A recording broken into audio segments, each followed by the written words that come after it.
Buenas noches. Hoy es el 19 de diciembre del 2014. Mi nombre es Matthew Ogden y les doy la bienvenida a nuestra videoconferencia semanal de todos los viernes, que transmitimos todos los viernes a las 8 de la noche. Me encuentro en el estudio con Jeffrey Steinberg de la Executive Intelligence Review y también Benjamin Denniston del equipo científico de LaRouche-Pac. Los tres nos reunimos anoche con el señor LaRouche y hablamos con él en las últimas 24 horas, así que la presentación de hoy reflejará la perspectiva del señor LaRouche en la situación mundial. Quiero empezar esta noche anunciando que el Instituto Schiller emitió un boletín de prensa esta semana anunciando la primera tanda de individuos prominentes que han firmado la petición titulada «Estados Unidos y Europa deben rechazar la geopolítica y colaborar con los BRICS». El boletín emitido el 17 de diciembre dice lo siguiente. Un grupo de más de 100 políticos prominentes, hombres de negocios, académicos, científicos y artistas de 20 países han apoyado públicamente una resolución pidiendo que Estados Unidos y Europa colaboren con las naciones de los BRICS en aras de la paz y el desarrollo económico. La resolución promovida por el Instituto Schiller fue emitida en respuesta al ofrecimiento del presidente de China, Xi Jinping, para que Estados Unidos se una al programa de desarrollo de China de la nueva ruta de la seda y abandonen las políticas de enfrentamiento con particularmente Rusia y China.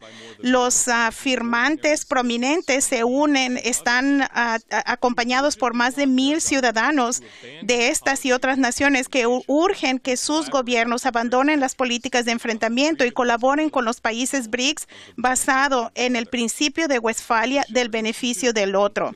El Instituto Schiller pretende continuar promoviendo el apoyo para la resolución de los líderes intelectuales y de ciudadanos para crear un movimiento de desarrollo económico y de la paz. Helga Sepp-LaRouche, fundadora del Instituto Schiller, dijo, la idea de colaboración que el presidente Xi Jinping hizo para la cooperación de la nueva ruta de la seda es la iniciativa más importante para que el mundo se salga del borde de un enfrentamiento y de una guerra. La colaboración de esta iniciativa es una perspectiva fantástica para la humanidad. Le hago un llamado a toda la gente que distribuya esta resolución y nos ayude a que haya más apoyo para ella. Entre los firmantes de Estados Unidos están incluidos individuos muy prominentes, numerosos individuos, incluyendo Ramsey Clark, el ex fiscal general de Estados Unidos, el ex congresista Cornelius Gallagher,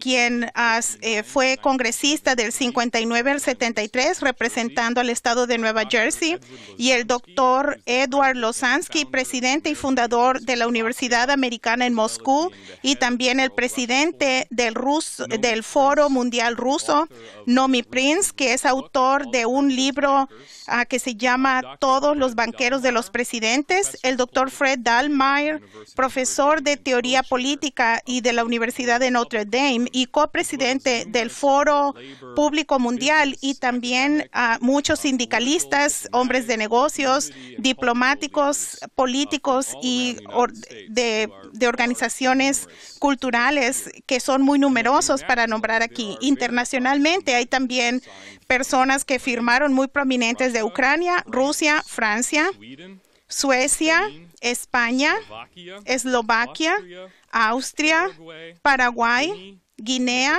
Nicaragua, México, Malasia, Italia, India, Holanda, Grecia, Dinamarca, Colombia, Chile, Barbados y de Argentina. Pueden ver que esto representa a todo el mundo. Además de estos 140 personalidades importantes, hay más de 1,000 ciudadanos que también sumaron sus nombres a esta petición, que reconocen la urgencia de que Estados Unidos cambie radicalmente su política en este momento y se suma a este nuevo orden emergente internacional. Y como menciona el boletín de prensa, la idea era primero publicar este número de firmantes y usar esto para movilizar a más. Y les pedimos a ustedes que ven esta conferencia que contribuyan en esto. Y van a ver en su pantalla un enlace para la petición, donde pueden tener acceso a la petición y también la lista de los firmantes y la forma electrónica a la que se puede tener acceso desde la página de la LaRouche-PAC. Y a ustedes que no han firmado, les pedimos que firmen y se activen para que circulen esta petición a todos los individuos que ustedes estén en contacto. Ahora, esta resolución ha ganado mucha importancia en las últimas 48 horas mundialmente, especialmente dentro de China, donde muchas publicaciones publicaron el boletín de prensa y tienen la lista de los firmantes, por ejemplo, el People's Daily, Xinhua, la Academia de Ciencias China, la página de las Internacional de Juventudes China y diferentes sitios en Europa, y también la página del Foro Público Mundial la publicó ayer. No es sorprendente que hubiera esta resonancia inmediata de esta petición dentro de los países de los BRICS, especialmente de China. Recuerden, fue el presidente Xi Jinping quien originalmente hizo el ofrecimiento a que Estados Unidos se sumaron a los BRICS durante la conferencia de APEC hace un mes. Estos países, China, también Rusia, saben muy bien que a menos de que Estados Unidos sea obligado a cambiar su política radicalmente, el mundo podría encontrarse en un estado de guerra termonuclear en un periodo inmediato. Así que cualquier voz de cordura que surja de Estados Unidos tiene un impacto muy importante en estos países. Bien, para hacer mi primera pregunta, quiero hacerlo en el contexto de unos sucesos muy importantes en esta semana, específicamente en la conferencia anual que el presidente Vladimir Putin dio en Moscú ayer. Hay un informe de esta conferencia de prensa en nuestro sitio electrónico LaRouche-PAC, y aquí, al igual que en días anteriores a la conferencia, tanto el presidente Putin como sus asesores, como el ministro del Exterior Lavrov y otros, dijeron claramente que ellos ven la política hacia Rusia se ha vuelto una política abierta, explícitamente de cambio de régimen, que ataca directamente a Putin, y esta es una política de guerra. Lo que el presidente Putin dijo, a lo que se refirió en esta conferencia de prensa que dio ayer, fue el hecho de que esta ha sido la política abierta que se ha vuelto más clara.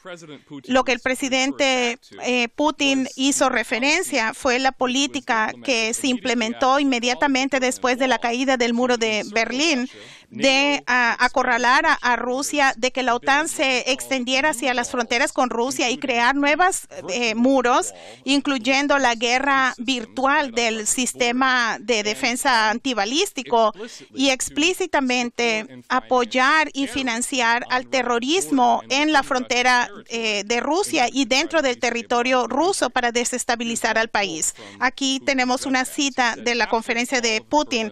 Después de la caída del muro de Berlín y el desmembramiento de la Unión Soviética, Rusia se abrió a sus socios, y que vemos un apoyo directo y total al terrorismo en el norte, en el Cáucaso del Norte, donde apoyaron directamente al terrorismo. Entienden, eso es lo que los socios normalmente hacen. Este es un hecho establecido y todos lo saben. Así que eso les da una idea del tono que el presidente Putin tenía. Y él explícitamente dejó claro que entiende que a su parecer hay una quinta columna, fin de cita, que opera dentro de los intereses de Rusia a nombre de potencias extranjeras, pero que opera dentro de las fronteras rusas. Y lo que quiero preguntarte, Jeff, como primera pregunta, es que a principios de esta semana, Lyndon LaRouche publicó una declaración política muy precisa de que Rusia debe adoptar ante esta operación de guerra que se dirige directamente al liderazgo ruso en términos de la política económica que deben implementar. ¿Podrías presentar cuáles son las medidas a nuestro público y también darnos una idea general de la situación esta semana con respecto a esta ofensiva total contra Rusia? Thank you, Matt. Gracias, Matt. Creo que es importante considerar lo que el presidente Putin hizo y también lo que no hizo en su conferencia de prensa de ayer. Él claramente estuvo claro de que Rusia está en un estado de guerra activa. En abril de este año, en la conferencia de Moscú de seguridad, el presidente Putin y el Shoigu, y también el jefe del Estado Mayor y también otros representantes de Bielorrusia presentaron una presentación de casi todo un día muy coherente de que la nueva forma de guerra, asimétrica que se lleva a cabo contra Rusia son las revoluciones de color, el cambio de régimen de las revoluciones de color y el tipo de acciones que se llevaron a cabo en la Plaza Maidán en Ucrania a principios de noviembre del 2013, que siguieron hasta febrero del 2014 y más allá, representaron una nueva forma de guerra. Y básicamente el uso de francotiradores, particularmente de las organizaciones neonazis y el grupo que quedó de banderas que eran parte de los nazis a quienes combatió la Unión Soviética durante la Segunda Guerra Mundial, y una guerra económica combinada con el entrenamiento y el financiamiento de estas quintas columnas de los activistas de cambio de régimen y de derechos humanos en Moscú y en Minsk fueron como una forma de guerra donde las reglas tradicionales de guerra fueron tradicionales, y ese fue el caso donde los que protestaban entre la población, que legítimamente protestaban, se usaron como un escudo humano para los terroristas que buscaban un cambio de régimen. Así que esta es la política que claramente se desarrolló y se declaró, y los rusos y Bielorrusia por varios meses han declarado que esta es la política. Uno de los participantes en esta conferencia de abril en Moscú fue un analista militar de Washington, D.C., el doctor Cordesman. Él regresó sacudido por lo que escuchó y hizo un reporte de 50 páginas y presentó en detalle, y su mensaje básico fue: este es un cambio de pensar dentro de Rusia, y si esto no se entiende o se ignora en Washington o en Europa, será un error peligroso.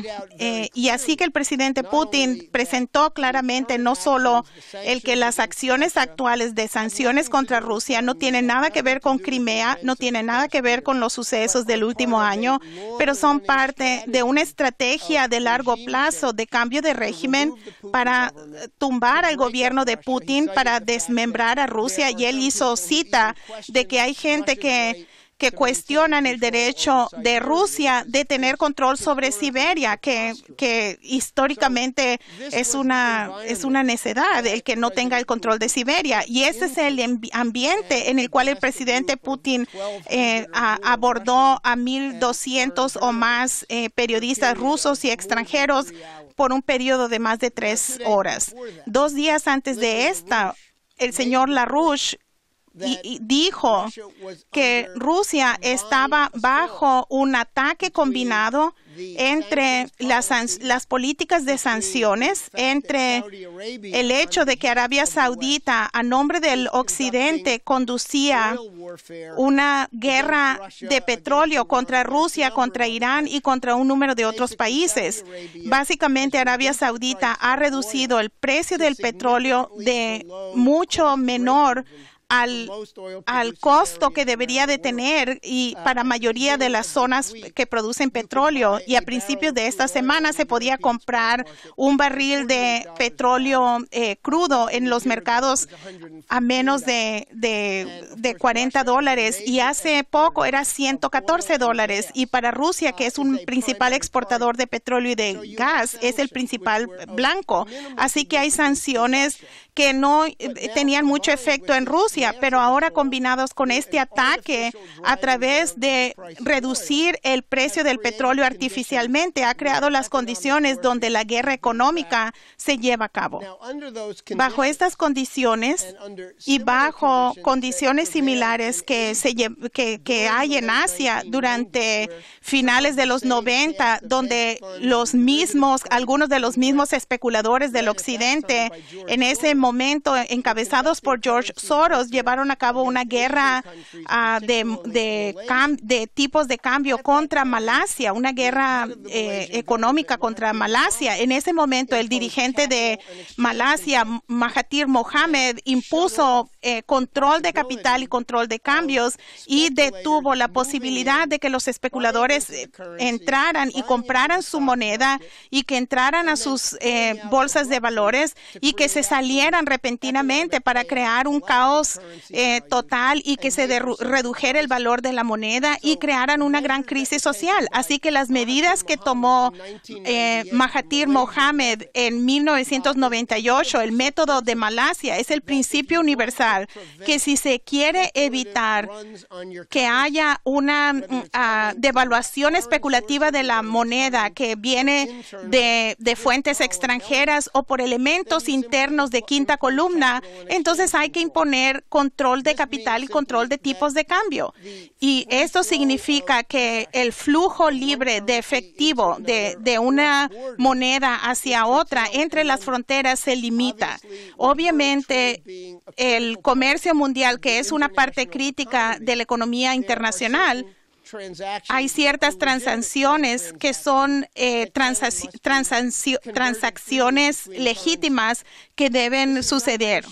Esto no es algo que se entiende ampliamente en Estados Unidos, porque desde el principio del sistema de Bretton Woods en 1944, el dólar se estableció como la moneda de reserva mundial. Así que el dólar, en un sentido, como una moneda de reserva mundial, está protegida del tipo de ataques especulativos que ahora vemos en contra del rublo ruso, que vemos ataques similares contra la moneda de Brasil, de Turquía, de Argentina. Así que un gobierno tiene todo el derecho del mundo de imponer límites de regulación y se pueden hacer a través de restringir el volumen del comercio de una moneda en una semana, en un día, en un mes. Se pueden imponer tarifas altas y otras a la gente que tiene esta actividad, pero es un fenómeno legítimo y natural de un gobierno soberano de tomar estas medidas de protección. Y como dije, quería hablar sobre lo que el presidente Putin hizo y lo que no hizo en su conferencia de prensa ayer jueves. Él desafortunadamente no anunció control de capital e indicó que por el momento continuará con las políticas actuales de subir las tasas de interés artificialmente para que la moneda y las inversiones denominadas en rublos se mantengan, y que iba a poner presión a compañías principales rusas, incluyendo aquellas que tienen una participación en el sector estatal, para minimizar su participación en la especulación de monedas. Y él no tomó la medida, pero lo que quiero enfatizar es que hoy día Bielorrusia, que es miembro de la Unión Eurasiática con Rusia, anunció control de capital y controles de tipo de cambio. Así que esto es algo muy importante que acaba de suceder en las últimas horas, y no podemos descartar la posibilidad de que esto es una prueba que muestra las acciones que Rusia está considerando, pero el presidente ruso fue muy cauteloso en contra de tomar cualquier medida que pudiese ser la justificación de una escalada contra Rusia, dado el hecho de que ya hay una guerra activa una guerra candente contra Rusia. Así que la declaración del señor LaRouche de que se impongan control de capital y control de tipos de cambio, y el hecho de que Rusia use sus 411 millones de dólares en reservas de moneda como una base para el tipo bancario hamiltoniano dirigido a la inversión en los proyectos importantes de infraestructura y al bienestar general, etcétera. Así que estas ideas están en la mesa de discusión. Sergei Glaziev, un economista importante y líder ruso, y es asesor del presidente Putin, se ha unido al señor LaRouche en decir que se impongan el control de capital y control de cambios, y puede ser parte. Así que en los próximos días, en las próximas semanas, debido al derrumbe peligroso financiero en la zona transatlántica, en Europa Occidental y en Estados Unidos, en particular en Wall Street, es muy obvio que el ataque financiero que se hace contra Rusia, la campaña de cambio de régimen, continuará sin detenerse. Así que esa es la cuestión que vamos a volver a repasar en los próximos días y en las próximas semanas. El presidente Putin no tomó las medidas críticas aún, pero la puerta está abierta. Así que si él decide tomar si el Occidente continúa con sus provocaciones. Ahora, en el contexto de lo que Jeff presentó, quiero también hablar del tema que presentamos de una manera preliminar la semana pasada, que es la necesidad inmediata de destruir la candidatura de Jeb Bush, quien a principios de esta semana anunció la formación de un comité exploratorio de su candidatura presidencial. Y pienso que esto es importante directamente a lo que acabas de hacer referencia del presidente Putin, donde él identificó a la llamada quinta columna que intenta destruir a Rusia desde dentro. También como el uso de los nazis declarados en Ucrania para lanzar una guerra desde fuera hacia Rusia.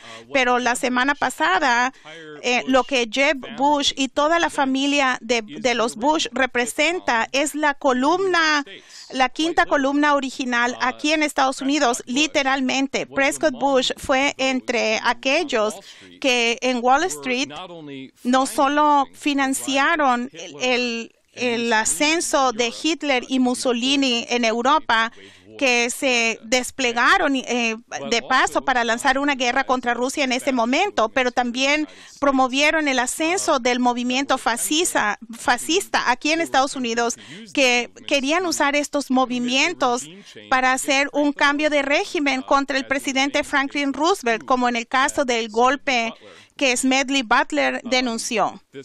Esto coincidió, por supuesto, con el intento de asesinato contra Franklin Roosevelt que ocurrió inmediatamente después de su elección y poco antes de que fuera nombrado como presidente. Roosevelt identificó a esta quinta columna fascista que funcionaba dentro de Estados Unidos y cerró la operación de Prescott Bush y incautó sus bienes bajo la ley de comercio con el enemigo, que es parte de una declaración de guerra contra Wall Street y que también incluyó a Glass-Steagall. Sin embargo, el legado de los Bush ha persistido después de la muerte de Franklin Roosevelt a través de las dos presidencias de los Bush y ahora ha vuelto de nuevo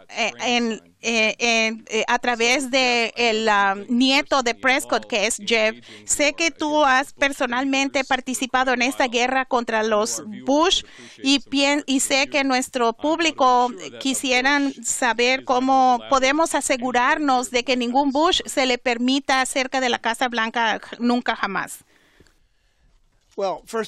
Bien, primero que nada, creo que Jeb Bush, el que saque la cabeza anunciando la formación de un comité para explorar la presidencia, no podría suceder en el peor momento desde el punto de vista de la familia Bush. El hecho es que la senadora Dianne Feinstein, en los últimos momentos de la última sesión del Congreso actual, publicó la versión no clasificada del informe de la Comisión de Inteligencia del Senado sobre el programa de tortura, que las técnicas de interrogación que se llevaron a cabo durante la presidencia de George W. Bush y Dick Cheney. Y aunque muchos de los elementos de ese programa, los secuestros, la tortura, todo ese tipo de cosas se han mencionado, el hecho que un informe de inteligencia del Senado que tiene más de 500 páginas, que es un resumen de un documento investigativo de 6,000 páginas, repasa varios de los horrores de la presidencia de Bush. Yo pienso que probablemente para algunas personas allí la monstruosidad de la presidencia de Bush ha hecho que la gente se olvide cuán perjudicial fue la presidencia de George Bush. Así que de repente la gente se le enfrenta con la evidencia de la tortura y otras formas de espantosas de tortura y el aparato de los Bush.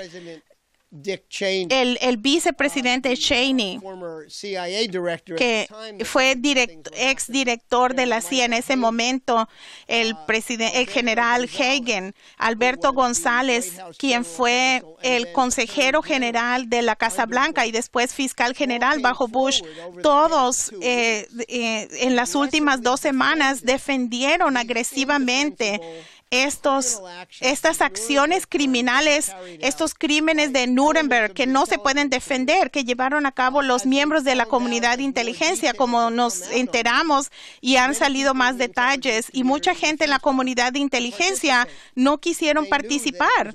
Sabían que estaba mal y sabían que estaba destinado a salir a la luz. Así que la mayoría de esto se llevó a cabo por contratistas de un programa que fue creado por el vicepresidente Cheney. Así que de repente hay un recordatorio vívido al público estadounidense, incluso aquellos que no saben lo que Matt acabas de decir, esta historia horrible de Prescott Bush, el hecho de que Prescott Bush y su socio de negocios, Averill Harriman, en 1933, mandó el dinero para rescatar al partido nazi después de haber sido aplastado resultado en las elecciones alemanas y Hitler estaba a punto de suicidarse y de repente se les dio una gran cantidad de dinero para revivir a los nazis, y Prescott Bush fue responsable de hacer eso. Y no solamente es su legado personal, pero es una característica de la familia Bush y de la dinastía de los Bush. Así que el hecho de que la senadora Dianne Feinstein tiene el valor y dice, sabemos que el Estado Islámico representa una amenaza terrorista a Estados Unidos, tuve que considerar si era apropiado publicar este reporte en este momento cuando hay tantos peligros, pero a final de cuentas me di cuenta que el alma de nuestra nación estaba en juego, que si teníamos cualquier pretexto para permitir la tortura y otras violaciones claras del derecho internacional, que si no se castigaba, nosotros como una nación estamos en quiebra y estamos condenadas moralmente. Por lo tanto, tengo confianza de que este país tiene esas cualidades del bien para poder ver estos horrores, esta monstruosidad que se llevó a cabo después del 11 de septiembre a través de este programa de interrogación y de tortura, y que podamos dejarlo a un lado y que el proceso de la gente que participó sean castigados. Así que la familia Bush es la política de tortura. Ellos son los representantes de este tipo de abominación. Y como resultado de eso, yo pienso que, irónicamente, la publicación de ese reporte será el golpe devastador, probablemente que destruya la perspectiva de Jeb Bush de ser candidato presidencial. Por supuesto, esta semana se anunció que el Vaticano tuvo éxito en lograr un acuerdo entre un cambio de prisioneros entre Estados Unidos y Cuba, que abre las puertas para una normalización de las relaciones entre los dos países después de medio siglo. Y Jeb Bush en Florida, recuerden que él fue gobernador por 2 periodos de Florida, y una cuarta parte de sus electorado son la comunidad cubana anticomunista determinada, que quieren matar a Castro, que quieren destruir a Cuba, y ellos se enrabiaron mientras muchos jóvenes cubaamericanos aplaudieron de que haya la oportunidad para la normalización. Ese tipo de cosas van a hacer daño al nombre de los Bush, pero pienso que es importante darse cuenta que hay mucha gente que van a hablar sobre elementos de por qué Jeb Bush sería un desastre si se le permitiera ser candidato a la presidencia, pero creo que lo más importante que hay que mantener en mente es que uno ve a una oligarquía familiar que cuenta con 3 generaciones y otros que vienen en camino. Así que la característica de esta familia que fue incorporada en las actividades de Prescott Bush y, por supuesto, George H.W. Bush fue un instrumento en las violaciones de la ley y la persecución de Lyndon LaRouche y docenas de colegas y mandarlos a la cárcel simplemente porque LaRouche fue el arquitecto de políticas que fueron muy beneficiosas a Estados Unidos, tales como la Iniciativa de Defensa Estratégica. Así que esto es otro elemento del legado de la familia de Bush. Y cuando el ex fiscal general Ramsey Clark, que le dijo que las peores violaciones a la ley constitucional que él había vivido fue la persecución de LaRouche y de sus seguidores. Y la familia Bush, que busca ahora que otra vez quieren presentarse con una candidatura viable para la presidencia republicana en el 15 es algo que ningún estadounidense sano pueda tolerar. Y un punto final que se puede hacer es que el anuncio de Jeb Bush sucede en un contexto muy específico, el contexto que mencionamos antes, el que Estados Unidos bajo Obama y otros países de la OTAN, en particular los británicos, están en una provocación contra Rusia. Y durante la presidencia de Bush y de Cheney hubo los eventos, los sucesos a los cuales hizo referencia el presidente Putin en su conferencia de prensa. Fue durante este periodo que hubo un apoyo agresivo por el tipo de guerra terrorista contra Rusia. Por ejemplo, las dos guerras chechenes. Así que Cheney y Jeb Bush, quien fue un fundador de la resolución es el grupo que se llama New American Century, que eran el centro del grupo de neoconservadores. Y Jeb Bush fue uno de los que iniciaron este grupo. Así que es más importante entender la naturaleza de la familia Bush como un fenómeno histórico que representa una invasión extranjera británica que es básicamente antagonista a cualquier cosa que la Constitución y la tradición estadounidense representa. Así que es importante que una candidatura de Bush se ponga a un lado públicamente y dramáticamente y lo más rápido posible, porque lo que esto significaría para la crisis contra Rusia está en juego. También agregaría, como lo dijo el senador Graham en una entrevista en CNN, que la publicación de este informe de la tortura de Feinstein también abre la puerta a la desclasificación de las 28 páginas sobre el 9 de septiembre y el papel saudí en los ataques, que como aquellos que han leído estas páginas le va a dejar muy avergonzados a los Bush. Ahora nuestra siguiente pregunta es la institucional, que dice: señor LaRouche, hay indicaciones claras que Norcorea estuvo involucrada en ataques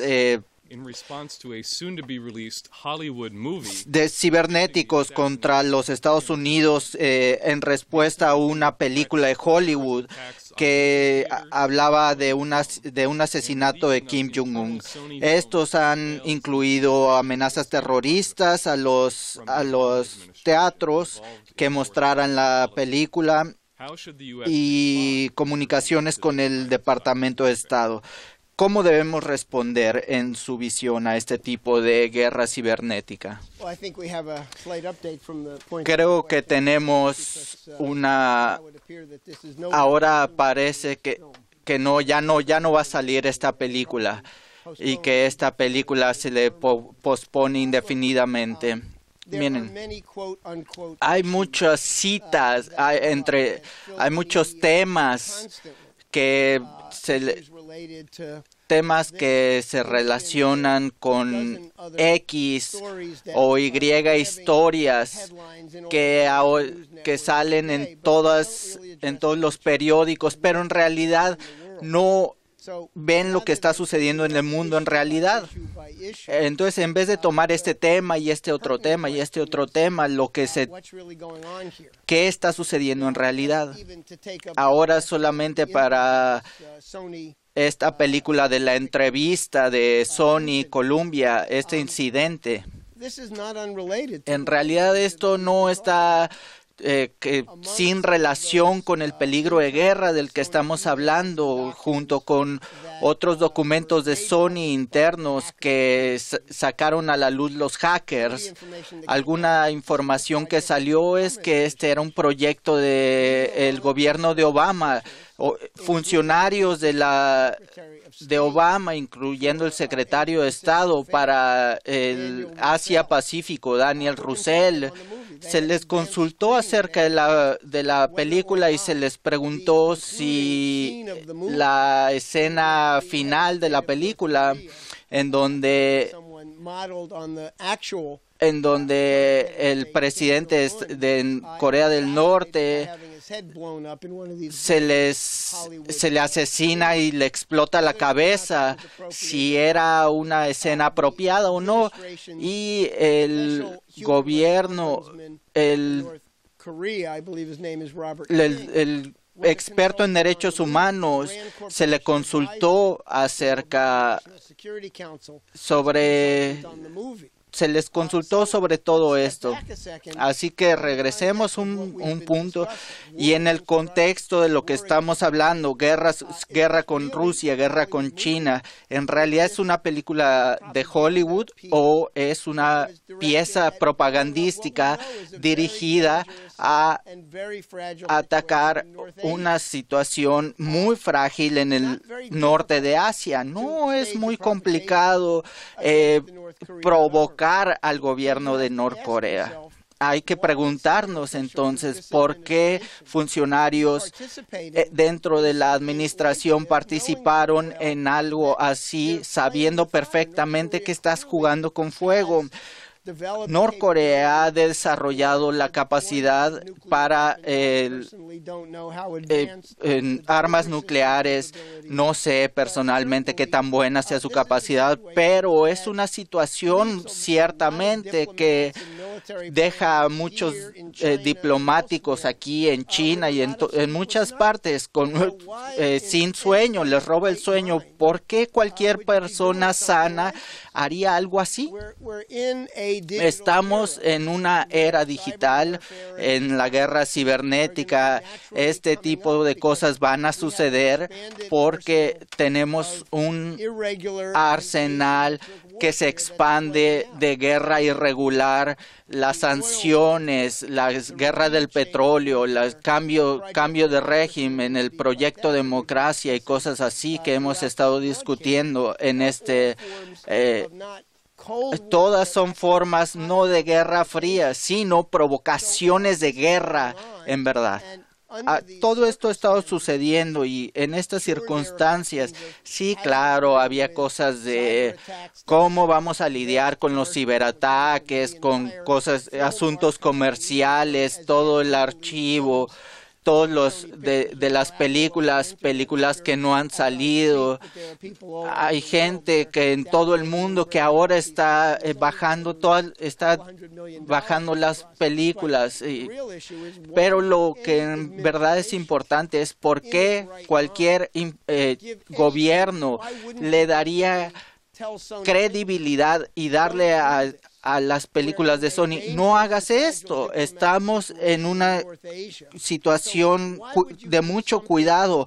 ¿Por qué harías algo tan provocativo y ridículo como esto con un apoyo del gobierno, a menos que estuvieran buscando una provocación? Así que ese es el marco en el cual podemos juzgar esto.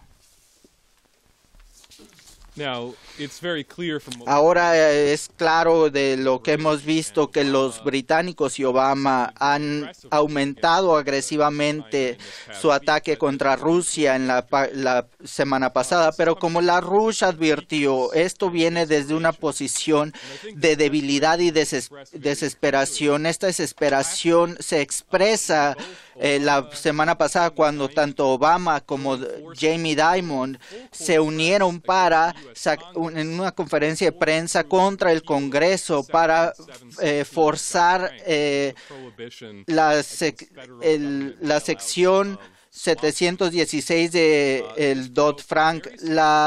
Esto provocó una reacción de cierta facción de los demócratas alrededor de Elizabeth Warren y Maxine Waters. El senador Warren fue al piso del Senado y dijo querer meter por debajo de la alfombra en donde identificaba el control de Wall Street sobre la Casa Blanca junto con grupos banqueros como Citigroup para canalizar trillones de dólares dentro de las bolsas de Wall Street. En el tercero de estos, el senador Warren hizo un llamado por Glass-Steagall diciendo es suficiente. En vez de pasar nuevas leyes para rescatar a los bancos, vamos a pasar un nuevo Glass-Steagall del siglo XXI que rompería con estos bancos gigantescos. Además de esto, un número de demócratas han dicho públicamente que ellos lo ven como un momento Glass-Steagall. Así que, Jeff, la pregunta es, ¿qué se debe hacer para dar el liderato necesario para asegurarnos que este momento Glass-Steagall tomemos la oportunidad no solamente para forzar a tomar medidas inmediatas para salvar a los Estados Unidos de que se derrita el económico, sino también para declarar una guerra abierta en contra de Wall Street, como Franklin Roosevelt lo hizo, y tomar fuerzas de liderato para crear en lo que la Rusia ha llamado como una nueva presidencia alrededor del principio de Alejandro Hamilton. Bueno, primero, en realidad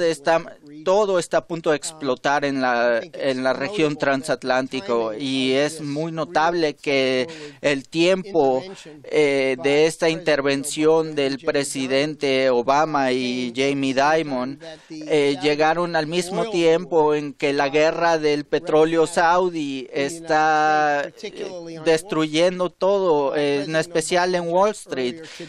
Obama hoy y en esta semana estaba diciendo acerca de que los Estados Unidos se está volviendo más y más independiente dado a esta expansión del petróleo de Shell. Bueno, mientras Shell está bajando los precios del petróleo cada vez más, estás a punto de ver este sector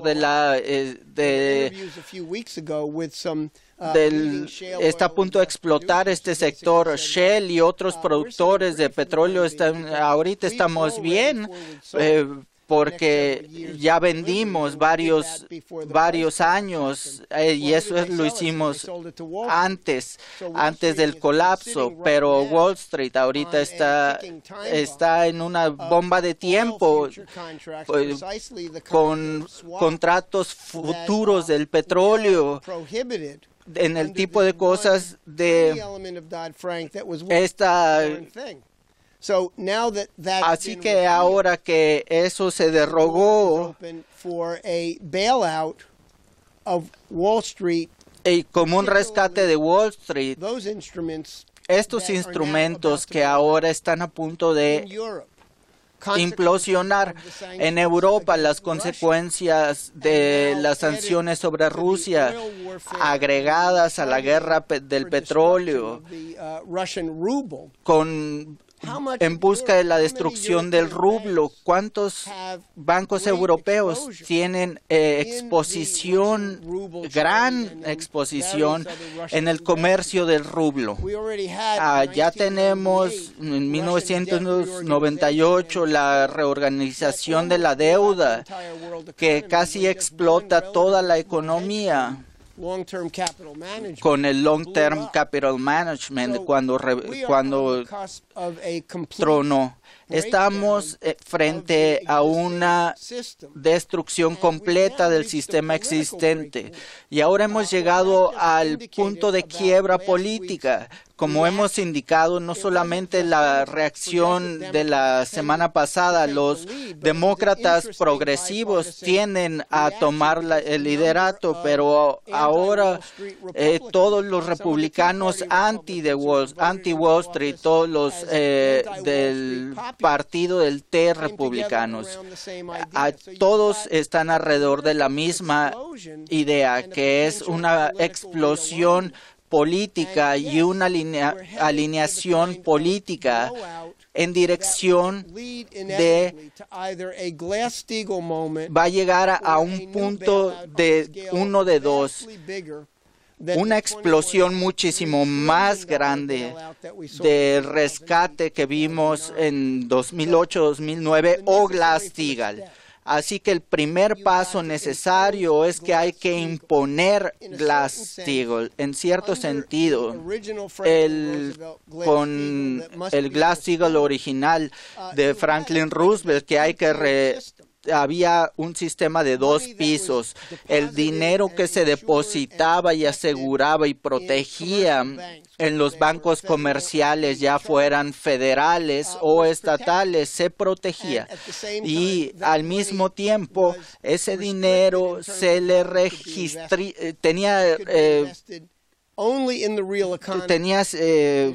solamente se podía usar en hipotecas, en préstamos para préstamos que beneficiaran a la nación. Si querías apostar e involucrarte en especulación, podías meter tu dinero en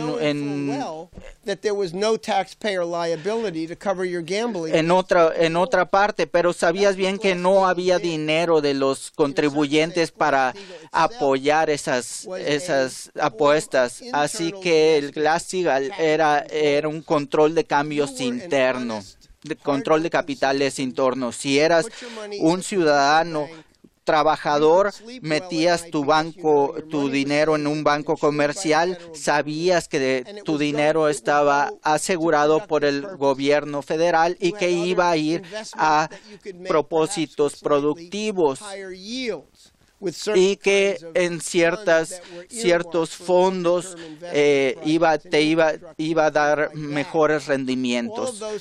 Todo ese tipo de cosas reflejaban la economía real, el principio hamiltoniano en el corazón de la Constitución de nuestra República. Para Hamilton, la idea de el crédito dirigido por la Federación estaba dirigido a la economía real, infraestructura, investigación y desarrollo científico. Eso es lo que era la verdadera economía y es de lo que se trataba la banca comercial. El primer y segundo Banco Nacional se trataban de que podías tomar decisiones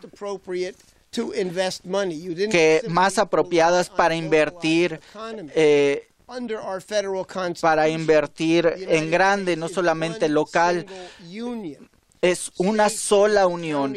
Los estados, los condados son instrumentos para gobernar en el sistema local, pero somos una unión y nuestra nación se mantiene o cae en base a cómo le va a la nación en su totalidad. Y eso es el Glass-Steagall. Cerrar el casino de apuestas y regresar a la protección de los bancos comerciales y a dirigir el crédito. Podemos comenzar a cambiar las cosas, podemos comenzar a reconstruir, a crear trabajos, un futuro real y mucho más en un mundo tan interdependiente. Podemos regresar a otro punto fundamental de Franklin Roosevelt, que era que en el Bretton Woods se mostraba en 1944.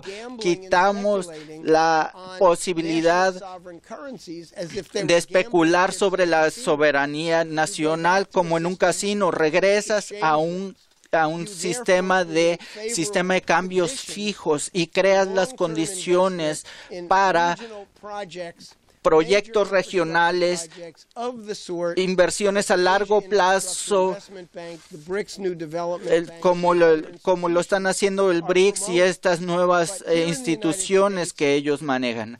Pero aquí en los Estados Unidos ha llegado un punto en donde nuestra economía no sobrevivirá si no logramos que el Glass-Steagall en cuanto el Congreso regrese. Y si ustedes están escuchando, pueden jugar un papel importante. Tienen que entender lo que está sucediendo. Tienen que estar en acción, contactar a su congresista. ¿Quieres bombardear a Siria? Todo congresista se le inundó con llamadas, visitas y una mayoría de 100-1 que decía no lo hagamos de nuevo. Ese mismo tipo de movilización es lo que tenemos que lograr ahora por algo positivo que va a poner a los Estados Unidos en línea con los BRICS y de nuevo en línea con la recuperación económica. Eso comienza con Glass-Steagall. Lyndon LaRouche puso 4 leyes de lo que se tiene que lograr. Glass-Steagall es lo que lo inicia, el punto número 1, antes de un regreso a una inversión de capital en Hamilton y un avance científico y tecnológico del que somos capaces. Muchas gracias. Ahora, para nuestra pregunta final, me gustaría continuar con lo que el señor LaRouche ha identificado como el principio de Hamilton, un poco más a profundidad. Y nada más para regresar al tema inicial, que es la publicación de esta lista de firmantes de la petición de los Estados Unidos que se unan al BRICS. Es necesario enfatizar este nuevo paradigma que representan los BRICS y que no es solamente una extensión del sistema actual de gobierno y de los axiomas actuales que dominan en la política, economía, científica, ciencia y cultura. Estamos hablando de un nuevo entendimiento de lo que el ser humano es como especie y cuáles son los principios subyacentes que deben organizar la política y la humanidad. Este tipo de revolución política que urgente para la sobrevivencia de la raza requiere una revolución científica y filosófica con base en la visión del hombre, tanto en términos de sí mismo como de su relación con el universo en general. Ahora, lo que el principio de Hamilton es que el dinero no tiene valor en sí sin la mente humana. El valor económico no se mide con el dinero, sino con la revolución de descubrimientos de la mente humana. Ahora, esto se implica en el llamado del que se une a los Estados Unidos a los BRICS, y que debemos basar nuestra economía en lo que claramente nos diferencia de las bestias y definir este principio en qué es la raza humana y qué es lo que debemos hacer.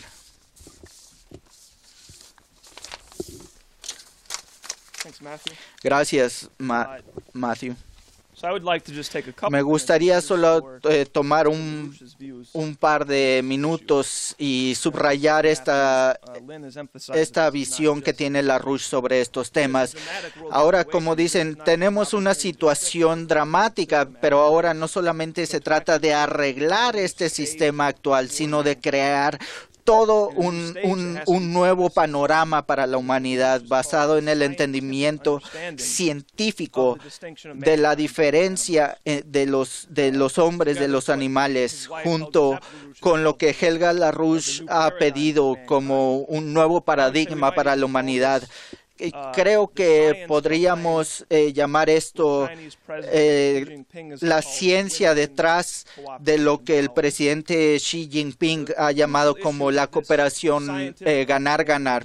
Ahora, el tema crucial es el entendimiento científico de la naturaleza de la especie humana, o por ponerlo de otra manera, la diferencia entre la humanidad y los animales. Ahora, los animales progresan en cierta forma, progresa en la evolución, la evolución aumenta su antientropía. Esto es lo que Vernadsky identificó con su segundo principio biogeoquímico. Este avance no es voluntario, es un cambio involuntario de una especie a la que sigue, en donde una especie se ve reemplazada por una de orden superior. Ahora, todo el proceso de la vida es antientrópico y va avanzando. Cualquier especie dentro de ese proceso tiene es fija, pero la humanidad es diferente. La humanidad progresa, pero no biológicamente, sino por el poder único del pensamiento creativo. Ahora, esto se puede ilustrar más o menos fácilmente al comparar las características ecológicas. Comencemos con algo como, por ejemplo, la máxima población potencial. Por ejemplo, la población potencial es fija dentro de los animales, es una función física, fija. La capacidad de la especie humana de tener una población mayor y mayor y mayor es una función variable, no fija, y no se define desde fuera, sino que se autodefine por las capacidades creativas del hombre. Así que la diferencia entre el animal y el hombre no es una cantidad, no es un valor, es un principio diferente. Cualquier especie animal se le puede definir con un valor definido. A la humanidad no se le puede definir con un valor, se le define por su habilidad única de cambiar el valor para su especie en totalidad. Así que esto en la práctica, ¿qué significa? ¿Por qué decimos que esta es la ciencia detrás de la cooperación ganar-ganar de los BRICS? Lo que significa para la humanidad es que el valor no solamente es algo que encontramos, sino que creamos. El valor lo creamos con este proceso. Por ejemplo, la crisis del agua. Los científicos de la NASA acaban de sacar un estudio que se enfoca en California, que muestra que California necesita como 11 billones de galones, 42 kilómetros cúbicos de agua solo para recuperarse de la sequía actual. Para poner esos números en cierta perspectiva, lo que se utiliza de California, del río Colorado, es de 4 a 5 kilómetros cúbicos anuales. Ahora,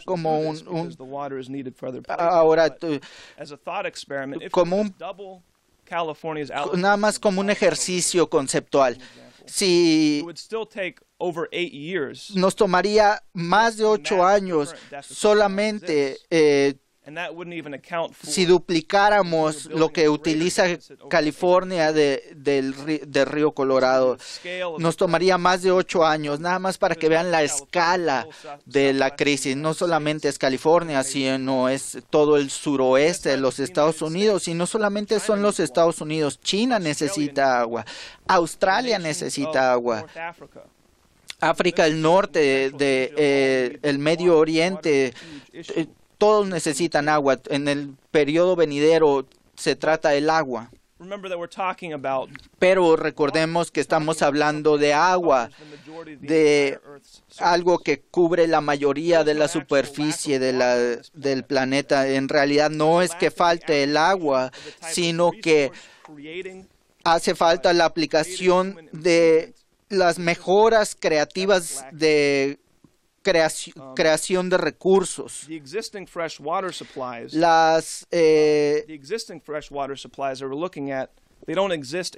No existen lo que estamos buscando, el agua que necesitamos de agua fresca, no existe.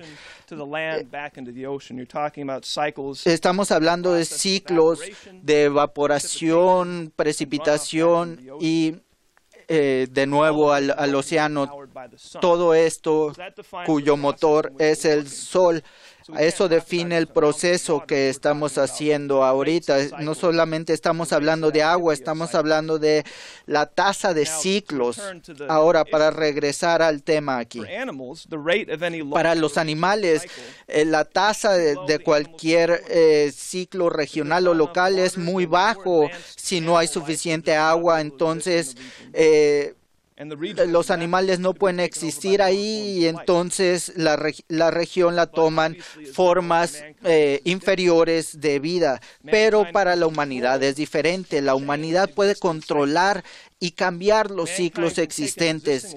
Puede tomar un ciclo y aumentar la productividad de ese ciclo hídrico con manejo y gerencia de aguas, lo que Franklin Roosevelt hizo con la autoridad del Valle del Tennessee, lo que China está haciendo con su programa del sur, lo que los Estados Unidos debió haber hecho décadas después con el Nahuapa. Ahora lo que podemos hacer es crear nuevos ciclos. Desalinización para agua fresca, no solamente estar dependiendo del sol, sino crear nuestra agua fresca para modular los flujos de humedad. Ahora, si vemos entonces, bueno, va a tomar mucho trabajo, pero no hay una razón intrínseca por la cual los seres humanos no pueden cumplir con las necesidades de agua de incluso una población mayor. Podemos aumentar los recursos específicamente aumentando la densidad del flujo energético de la actividad humana per cápita y por kilómetro cuadrado por zona. Especialmente lo que va a ser importante va a ser el desarrollo de la fisión y de las tecnologías de fusión y sistemas económicos. Yo pienso que es importante presentar esto y vale el volverse y ver las implicaciones de lo que hablamos. Obviamente ningún animal puede hacer eso, pero lo que vemos es que la humanidad empieza a tomar un papel en el planeta en su totalidad. Observamos que el hombre tiene una influencia global en la gestión de la biosfera en su totalidad y el sistema hídrico que hasta ahora habían sido solamente algo que el sol tenía control sobre esto. Y en lugar de ver que la humanidad toma el papel de una fuerza en el planeta que el sol ahora tiene, y vamos a sobrepasar el papel del sol con respecto en un cierto punto en nuestra capacidad de mejorar el ciclo de agua. Y para hacer eso va a requerir nuestro entendimiento del ciclo del sol aquí en la Tierra a través de la aplicación de la energía de fusión. Obviamente el agua es un ejemplo, pero esa es una expresión de lo que la humanidad es como una especie. La habilidad de crear a través de la acción creativa humana los recursos necesarios y aplicar a todo, los alimentos, a los materiales, a la industria, a la energía, etcétera. Como la Executive Intelligence Review presentó en su programa que se llama La nueva ruta de la seda se vuelve el puente terrestre mundial. La humanidad ahora tiene a la mano el potencial de abordar las necesidades de toda la población del mundo a través de la infraestructura, tecnología, programas impulsados por la ciencia que reconocen que cuando la humanidad actúa de esa manera, literalmente creamos los recursos, creamos la riqueza, creamos el valor que no solamente apoyarán a una población más grande de la que tenemos, o pueden apoyar a una población a un nivel superior de la que tenemos hoy. La humanidad no encuentra la riqueza, crea. La humanidad es diferente a las especies animales en el planeta, y a final de cuentas eso es lo que se le puede llamar las bases científicas subyacentes de la validez científica de la política del presidente Xi Jinping, de esta cooperación donde ganan todos. No hablamos de caridad o que se sacrifique para los otros, aunque no hay nada de malo en esos conceptos, pero no necesitamos tener la caridad o el sacrificio para dividir la riqueza en el planeta, sino que esta cooperación donde ganan todos crea a través de la habilidad de la humanidad como podemos elevar a la humanidad a un nivel superior. Podemos crear el avance revolucionario que hace que toda la especie humana avance a una nueva etapa. Y esto es lo que es natural. Y eso es lo que hace a la especie humana verdaderamente humana. Y yo pienso que lo que el señor LaRouche enfatiza es que va más allá de lo que hasta ahorita estamos hablando. Va hacia la luna. Va hacia lo que China está haciendo en la luna, donde hay en la luna, y esto es lo que China está observando, los principales científicos chinos, hay un polvo extraño que es un polvo muy finito, es un material muy, parece que no es muy, no era muy bien visto por los astronautas que aterrizaron en la luna, y toda la superficie de la luna está cubierta de este polvo, y en esta capa de la superficie de algo que pareciera molesto, este polvo, es que en miles de millones de años hay una acumulación muy importante de este pequeño isótopo que es el helio 3. Así que vemos a la capacidad de que el hombre va a la luna y que tomemos a esto que es un polvo que nos hace que estemos frustrados, y que podemos usar esto potencialmente y convertirlo en una de las fuerzas más potentes de alta densidad energética que existe, a los que tiene la humanidad. Y como el señor LaRouche ha enfatizado, desde que se familiarizó con el programa lunar de China y la perspectiva de este tipo de misión, nos hará que veamos a la humanidad de manera diferente en el proceso de lograr esta misión. Debemos reconocer que el hombre ya no es la especie que está solamente en la Tierra, que nuestra existencia en la Tierra va a ser redefinida desde el punto de vista de una existencia más poderosa y de un mayor orden en el sistema total, en el sistema solar, como Kepler es el primero que nos enseñó este principio. Permaneceremos en la mayoría de la gente, pero la gente incluso que viva en la Tierra, su existencia va a ser redefinida cada vez más por este proceso mucho mayor.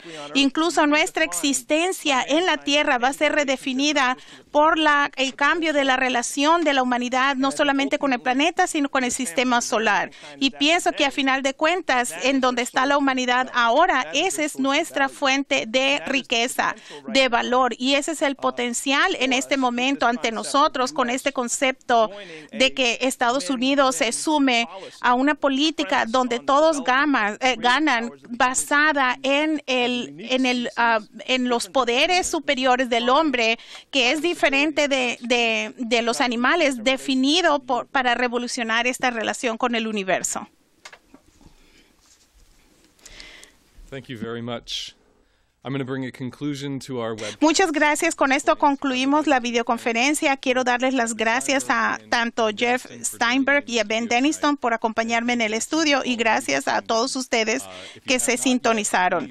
Y si todavía no han visitado la página donde tenemos la lista de todos los firmantes a la petición para unirnos a los BRICS, y circúlenla lo más que pueden, y por favor manténganse sintonizados a larouchepac.com. Gracias.